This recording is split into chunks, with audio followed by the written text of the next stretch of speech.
So here we are with the new stock that is NMDC steel. Last video पे किसी एक सज्जन पुरुष ने कमेंट किया था कि NMDC स्टील पे सर अपनी एनालिसिस या अपना पॉइंट ऑफ व्यू बताइए। तो here I am with the analysis. पूरी वीडियो को देखिएगा। बीच में मैं बताऊंगा कि किस हिसाब से साइकोलॉजी जो चल रही है बायर्स एंड सेलर्स की इसके चार्ट्स पे, वो बहुत इंपॉर्टेंट चीज़ है समझने की। तो स्किप करना ना समझी होगी और स्किप ना करना समझदारी होगी। तो इस हिसाब से वीडियो को डील करिएगा। बाकी जिन्होंने लास्ट वीडियोस नहीं देखी है देख सकते हैं। You can subscribe us, turn on the notification bell so that you can get the videos as soon as we update it. तो coming to the charts, NMDC steel. ठीक है, NMDC स्टील को अगर हम अभी देखें, ये देखिए डेली फ्रेम पे लगा हुआ है, वन डे फ्रेम पे है। ये डेली फ्रेम की कैंडल्स हैं, कुछ ऐसी दिख रही हैं। थोड़ा सा इसको बड़े फ्रेम पे देखते हैं, एग्जैक्टली समझते हैं कि प्राइस एक्शन क्या है इसका एग्जैक्टली। ठीक है, अब यहाँ पे देखिए, अब थोड़ी चीज़ें क्लियर आपको दिख रही होंगी कि इसका जो प्राइस एक्शन है वो जो है वो ऊपर का है, क्योंकि one high than higher high, तो इट शोज़ कि it is in a up trend. अब इतनी बातें करने से पहले हम पहले एक करेंगे यहाँ पे ट्रेंड लाइन ड्रॉ, जिससे आपको थोड़ा सा और ज़्यादा क्लियरिटी दिखेगी यहाँ पे कि ये एग्जैक्टली इसी ट्रेंड लाइन पे चल रहा है ना। यहाँ पे ओपन हुआ था प्राइस, बायर्स इसको यहाँ पे ले गए, फिर नीचे आए जहाँ पे ओपनिंग प्राइस थी, यहाँ पे कुछ हफ्ते बाद आया, बायर्स फिर से इसको होल्ड करके रखे। यहाँ पे जिसने डबल बॉटम समझा होगा, यहाँ से अगर आप एंट्री भी लोगे तो अप्रॉक्स टू पहली एंट्री आपको मिली है, तो यहाँ पे 30 से 40% का मूव है। शानदार, 20-30 भी लेके निकल गए होगे, बहुत बढ़िया है।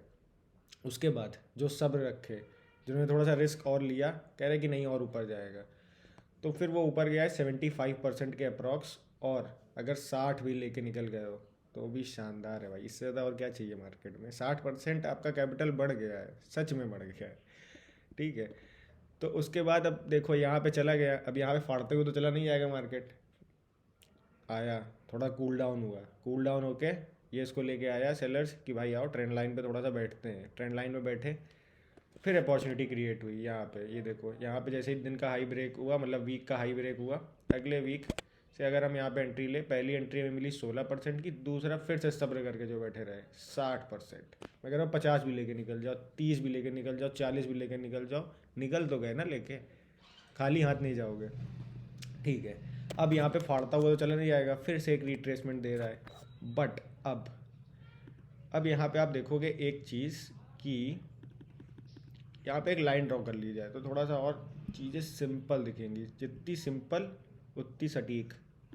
ये है लाइन। अब यहाँ पे क्या देख रहे हो, ये क्या है, आप बताइए कमेंट्स में क्या है।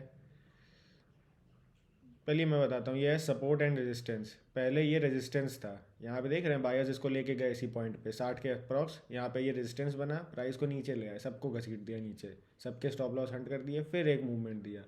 अब जब यहाँ पे ब्रेकआउट हो गया, अब यहाँ पे कैंडल सस्टेन कर रही, तो यही लेवल क्या बन गया है, सपोर्ट है ना। पहले ये रेजिस्टेंस था, अब ये सपोर्ट हो गया, तो this is a major support and resistance zone. अब वीकली फ्रेम में तो हम समझ गए कि भाई चार्ट इस हिसाब से मूव कर रहा है। अब क्या कर सकता है, या तो यहाँ पे ये रुकेगा फिर ऊपर जाएगा, या तो ये हो सकता है फिर से ट्रेंड लाइन पे आए फिर ऊपर जाए। दो चांसेस है, ये चीज़ याद रखिएगा। या तो यहाँ से प्राइस होल्ड करके ऊपर जाएगा, या तो यहाँ से थोड़ा सा नीचे आएगा, फिर यहाँ से एक मूवमेंट देगा। क्लियर। अब थोड़ा स्विंग की बात करते हैं कि शॉर्ट टर्म में स्विंग में कुछ दिख रहा है क्या। शॉर्ट टर्म में जब स्विंग देखोगे, फिर से कुछ लाइंस ड्रॉ करते हैं, क्योंकि टेक्निकल्स ही हमें चीज़ें थोड़ी सी बताती है। देखो कोई इंडिकेटर नहीं यूज़ करते हम, है ना। सीधे लाइन ड्रॉ करो, ये सिंपल चीज़ें लो, ज़्यादा हेक्टिक चीज़ें अपने को नहीं मांगता है। यहाँ से देखोगे ये क्या बन रहा है this is a pennant pattern. अब पैटर्न्स बहुत क्लियर नहीं दिखते, हमें पैटर्न्स निकालने पड़ते हैं अपनी कन्फर्मेशन लेने के लिए। तो ये पेनेंट पैटर्न है, एक रेंज में है। अब यहाँ पे ब्रेकआउट देगा तो किधर जाएगा, या तो ऊपर जाएगा या तो नीचे जाएगा। क्लियर पैटर्न का यही मोटिव होता है, या तो ऊपर जाएगा या तो नीचे जाएगा। तो हम इसी हिसाब से अब ट्रेड को एग्जीक्यूट कर सकते हैं अपनी। अगर आप थोड़ा सा रिस्क लेना चाहते हो तो यहीं पर ट्रेड को एग्जीक्यूट कर दो कि हाँ ऊपर की तरफ ले ले। और थोड़ा सा रिट्रेस होना चाहते हो या सोच रहे हो स्टॉप लॉस हंट हो जाए, थोड़ा नीचे कहीं मिल जाए यहाँ पे या यहाँ पे, तो उसका इंतज़ार करो। पर चार्ट्स अपने हिसाब से चलेंगे, आपके हिसाब से नहीं चलेंगे। अगर उसको यहाँ से जाना होगा तो यहाँ से चला जाएगा, यहाँ से जाना होगा तो यहाँ से चला जाएगा। इसका मतलब ये है कि आपको अपने रिस्क को मैनेज करना पड़ेगा। अगर आपके रिस्क मैनेजमेंट के हिसाब से ये स्टॉक आता है तो आप एंट्री लोगे, नहीं आता है तो नहीं लोगे। अब मेरा बनेगा एंट्री करने का तो लूँगा, नहीं होगा तो नहीं लूँगा, क्योंकि बहुत सारे स्टॉक्स हैं ना। मेरा काम क्या है, एनालिसिस करके अपनी कन्फर्मेशंस को बेस्ट रखना है कि सबसे ज़्यादा बेस्ट कन्फर्मेशंस किस पे है, जिस पे सबसे ज़्यादा बेस्ट कन्फर्मेशन है हम उस पर ट्रेड लेंगे। तो अपॉर्चुनिटी यहाँ पे भी है, क्योंकि देखो एक रेंज बना दिया है, पैटर्न बना दिया है, प्राइस एक्शन भी ऊपर का है, सारी चीज़ें अच्छी हैं।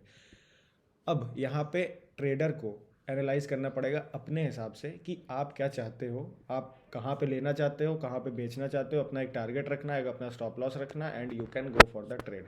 सो this is how we analyse the chart of NMDC steel.